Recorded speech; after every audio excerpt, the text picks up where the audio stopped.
বাবা, তোমার কাছে কিছু চেয়ে পাইনি এমনটা কখনো হয়নি, এমনকি আমার কখনো চাইতেও হয়নি। তুমি এমনিতেই বুঝে গেছো আমি কি চাই। আজ আমি আমার সর্বশক্তি আরবকে চাই, তোমাকে দেবে বাবা। Please please uncle, please.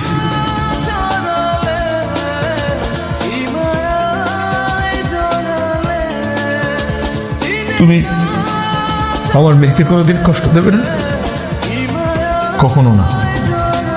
ওকে ছেড়ে কোথাও যাবে না? যাব না, প্রমিস করো।